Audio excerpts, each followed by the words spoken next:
Hai semua, kembali lagi bersama saya yang akan membacakan novel yang berjudul Dokter Komentorku, karya Deborah Indrawati. Jangan lupa subscribe dan like video ini ya. Selamat mendengarkan. Om, usahanya apa? Tanya dokter. Beliau insinyur membawai beberapa karyawan dan karyawati, kata Indah. Sekarang Indah masih sering ketemu sama mereka, tanya dokter. Tidak hanya kalau ada event saja, karena sudah banyak peristiwa yang terjadi. Sejak saya bersikeras minta cerai dari suami saya yang pertama, banyak juga langkah yang saya jalani membuat mereka kecewa pada saya. Termasuk masalah Ronald. Sekarang tidak ada yang peduli sama saya selain Oma, kata Indah dengan mata berkaca-kaca. Wajahnya tampak sedih sekali. Dokter mengusap-ngusap punggung Indah lalu berkata, "Kamu jangan sedih. Ada saya yang akan selalu peduli sama kamu, Tania dan Todi." "Terima kasih dok," kata Indah dengan wajah yang sudah cerah kembali. "Oh ya In, saya ingin sekali bertemu Todi. Kalau kita jalan-jalan, Todi bawa ya," kata dokter. "Itu tidak mungkin dok, Todi pasti akan melapor pada Ronald, karena Todi sudah diberi tugas untuk menjaga saya." "Oh ya, bagaimana caranya dia memberi tugas pada Todi yang baru berumur 4 tahun?" Ronald berkata begini, "Todi, kamu kan anak laki-laki. Kalau papi tidak ada di rumah, kamu harus jaga mami. Kalau ada laki-laki yang pegang tangan mami, pukul tangannya. Katakan begini, tidak boleh pegang mami aku, nanti aku laporkan sama papi aku." "Sudah pernah Todi menjalankan tugasnya?" tanya dokter dengan senyum. "Sudah, pada Om Adam. Om Adam kan sering datang menjenguk Oma. Waktu Om Adam memeluk dan mencium saya, Todi langsung memukul tangan Om Adam lalu berkata, 'Opa tidak boleh lagi pegang mami. Opa kan laki-laki. Nanti Todi laporkan sama papi.' Om Adam langsung menggendong dan mencium Todi, lalu diberi penjelasan. 'Kalau begitu, kita tidak bisa bawa Todi jalan-jalan. Todi pasti akan memperhatikan tangan saya terus agar bisa melapor sama Ronald,' kata dokter. 'Bagaimana kalau kita bawa Ronald saja? Biar dia yang melapor sama Todi,' canda Indah. Dokter tertawa lalu berkata, 'Saya senang melihat kamu, mudah sekali berubah. Belum lama saya melihat wajah kamu begitu bersedih. Tiba-tiba sudah mengeluarkan kata-kata canda. Cerdas cara kamu menyikapi hidup. Mungkin karena saya sudah terlalu sering diterpa gelombang kehidupan, jadi saya bisa melawan arus agar tidak hanyut dan dihempaskan oleh gelombang itu. Kalau sedih itu manusiawi karena datangnya dari perasaan yang tidak bisa dihindari oleh siapapun. Bahkan kalau terlalu menyesakkan dada, saya menangis, tapi tidak lama-lama, cepat bangkit, seperti yang dokter lihat tadi. Begitulah dok, cara saya untuk caring for heart and feeling, kata Indah. Itu bagus sekali Indah, karena itu penting. Kita memang harus merawat hati dan perasaan kita agar selalu happy, karena dengan hati dan perasaan happy, kita bisa berumur panjang, kata dokter. Itu yang saya inginkan dok, dengan umur panjang saya bisa merawat anak-anak saya sampai dewasa, mengantarkan mereka hingga memasuki gerbang rumah tangga, melihat mereka bahagia dengan pasangannya, bertanggung jawab dan menyayangi anak-anaknya. Seperti yang saya lakukan terhadap mereka. Untuk menuju ke sana, tidak hanya umur panjang yang saya butuhkan. Untuk apa umur panjang kalau sakit-sakitan? Jadi saya jaga sekali apa yang masuk dalam tubuh dan pikiran saya. Jangan sampai itu membuat saya sakit. Kesehatan saya harus prima agar bisa membekali mereka dengan pendidikan yang memadai untuk menunjang kehidupan mereka kelak, kata Indah. Kamu ibu yang luar biasa, berpikir jauh ke depan. Saya kagum dengan cara pikir kamu, kata dokter. Saya memikirkannya karena hal itu pasti akan terjadi. Walaupun sekarang anak-anak saya masih kecil, saya rasa tidak ada salahnya kalau saya agendakan dari sekarang, karena saya tidak suka dengan kalimat "bagaimana nanti saja," kata Indah.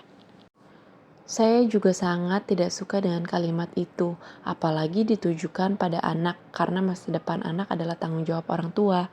Bahkan orang tua harus mempersiapkannya sejak usia dalam kandungan. Jadi apa yang kamu pikirkan itu sudah sangat benar. Untuk mendapatkan hasil yang baik, memang harus dipikirkan sedini mungkin, kata dokter sambil menoleh ke Indah. Lalu bertanya, kamu ikut seminar waktu hamil?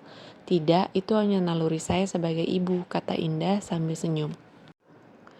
Kamu seorang ibu yang luar biasa. Naluri kamu sangat tajam. Banyak kelebihan yang saya lihat dari kamu. Membuat saya tambah cinta, kata dokter dengan senyum. Indah juga senyum lalu berkata, Dok, Kita kan baru 2 kali bertemu. Karena apa dokter cinta sama saya? Rasanya seperti main-main saja. Saya tidak tahu, Indah. Cinta itu datang begitu saja. Kalau kamu tanya karena apa, saya tidak bisa jawab. Sebab menurut saya kalau cinta itu pakai karena, pasti bisa sirna, kata dokter serius. Oh begitu ya, kata Indah lalu bertanya. Dokter pertama kali jatuh cinta sama istri dulu bagaimana? Saya tidak ingat, semua berjalan begitu saja. Kami kan bertetangga dari kecil, temannya dia, sekolah sampai kuliah, temannya dia juga.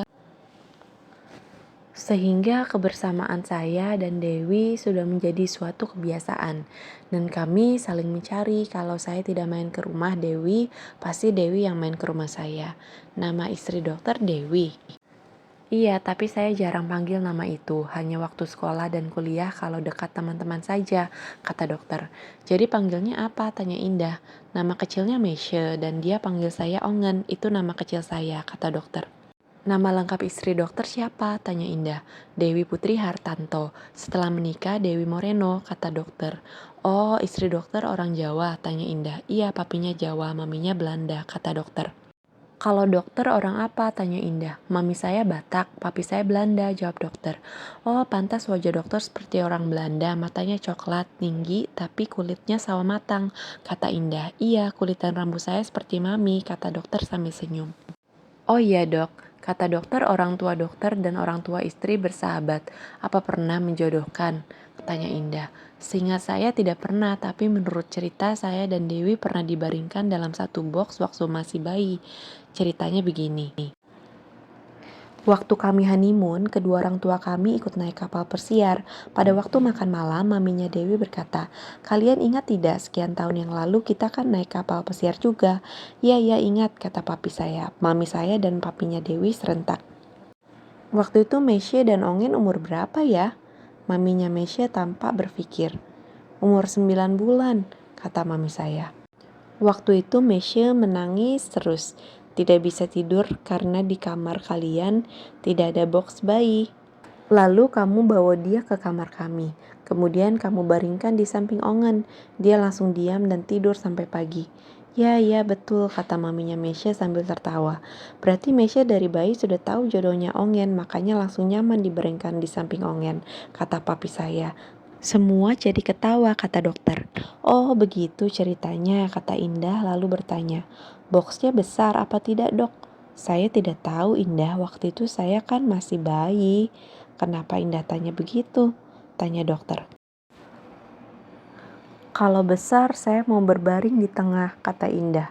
Hahaha, dokter ketawa. Indah, kamu ini benar-benar menyenangkan. Ada saja yang membuat saya tertawa, kata dokter. Di sela tawanya. Sudah, jangan dihabiskan sekarang ketawanya. Nanti kalau ada yang lucu tidak bisa ketawa lagi, kata Indah. Ya, kata dokter sambil melihat jam tangannya. Jam berapa dok? Tanya Indah. Jam 4, rasanya jam begitu cepat berada di samping kamu, kata dokter. Sudah sore, ayo kita pulang dok, kata Indah.